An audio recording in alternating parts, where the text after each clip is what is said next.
Hi John, and welcome to your session here at Swim Therapy on Monday the 12th of December 2011. We're going to begin today by working on your front crawl. This is one of your opening swims from the 4 camera angle view to begin with. So we're going to go around the cameras here. We're going to pick on some things that we need to work on. With any one stroke in here, you can go into that much detail. You're always going to find plenty of common faults. And the first thing we're looking for with anyone's front crawl is to try and keep the body as streamlined as possible in the water.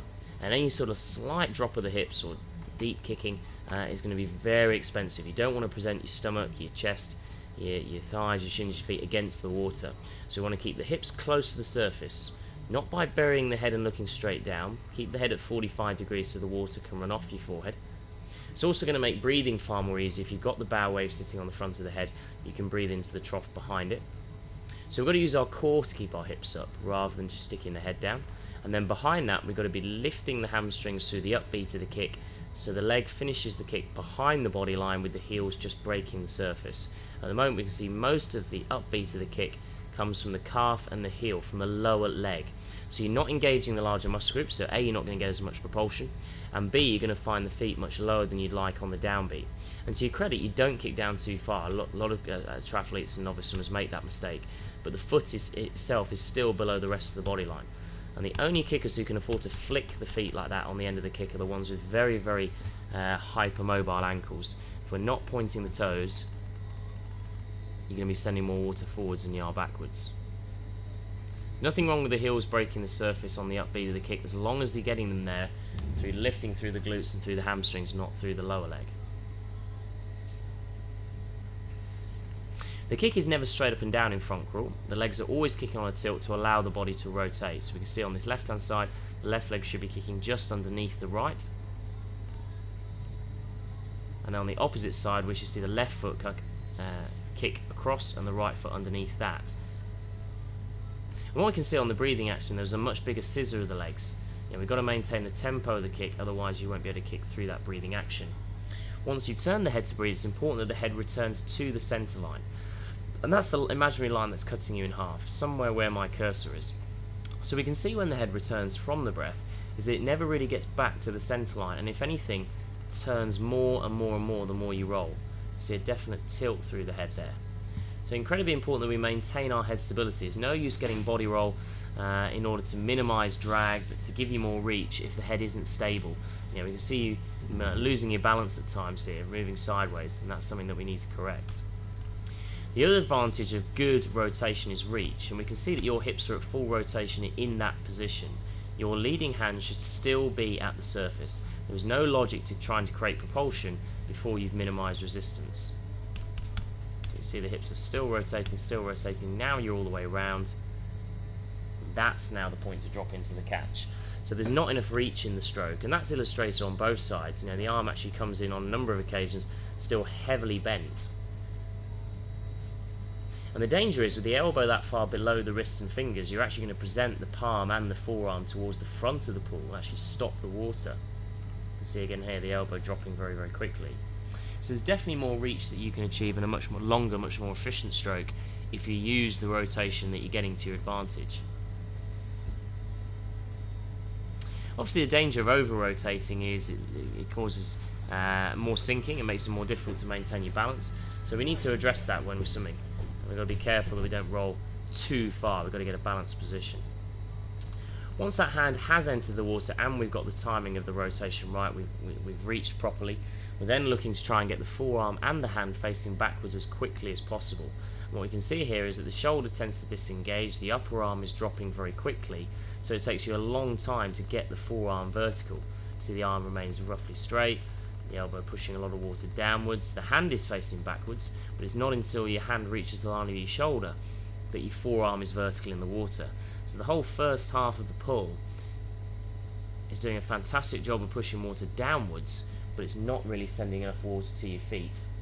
And if your body position is poor, your brain is very clever. It's going to compensate for that lack of buoyancy or that lack of lift by pushing down at the front of the stroke on the arms. So the better we can get the hip position, the more improvements we can get out of the kick, the easier it's going to be to get the catch that you want at the front of the stroke.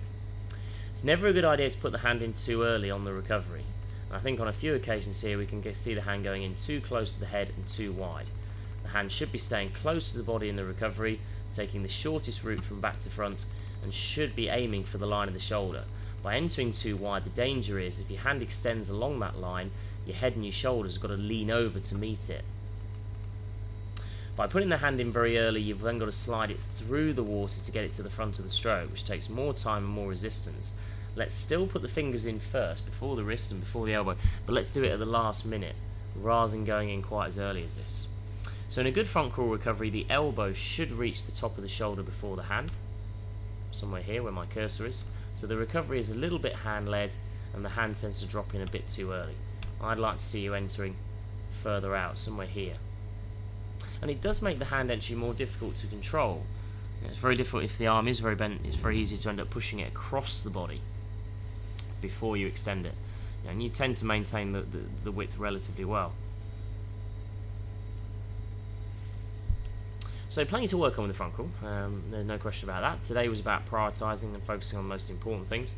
And one of the key drills for us today was a bit of kick flat to begin with, just to focus on the lift of the hamstrings. And we can see here that the top of the leg is much more involved during that upbeat of the kick. It's a much more streamlined position, much more powerful position. You're then looking for a little bit of knee flexion on the downbeat to help with the whipping action. And what we said was if you aim for straight legs, the force of the water is always likely to bend the knee slightly on the down, as we can see there. But it will hopefully get the legs hidden behind the body more. We know you're not the most flexible in the ankle, so try pointing your toes in towards each other, keeping yourself as pigeon-toed as you can, and that will avoid the feet turning out to the side and slowing down. Kick through the breath, as you've done nicely there, and then back into position again. Unfortunately, kicking on your front is not representative of how the legs move in full stroke. The legs have got to rotate.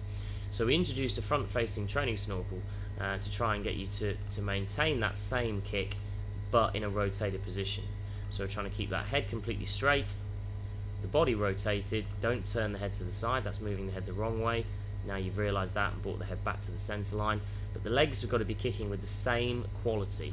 And we can see with the fins on, under a greater level of resistance, the knees starting to bend a lot more on the upbeat, the kick not passing one another, the right foot must pass the left in order to create an alternating action, and the feet should be close together. We don't want the feet too far apart, that's going to create more resistance. But on the whole, we can see the rotated kick draw is coming on very nicely, and the beauty of the snorkel is it allows you to keep the head on that centre line, keep the head very balanced, and make sure that the arm is in the correct position. We don't want the arm too wide, and we don't want it too far across, and that's a fantastic head position there. You know, when we looked at your head position in the warm-up, it was certainly nowhere near as good as that. Once you've got your balance in the water, we're then looking to try and hold that position for a few kicks, and then rotate through to the other side, which is what we were working on towards the end here. So you're trying to keep that head right on the centre line. If I put my cursor on the middle of your snorkel, we're then looking to pull through without the head moving. Let's see how much the head moves. So a little bit of a lean off to the right. I thought as a whole your head position on the right was very good. You're just got to be careful you don't get too flat with your hips and shoulders on this right hand side, because you're so used to using the turn of the head to breathe, the weight of the head to get the hips round. When you're not allowed to move the head and you've got to keep it independent of the rotation, you now haven't necessarily got the core control on that side to get the hips round as easily. So ironically, it is looking a little bit flatter on your breathing side than it is on your supposed weaker left side with the left arm leading. As you can see, the rotation is much better on that side, so you can be well pleased with that.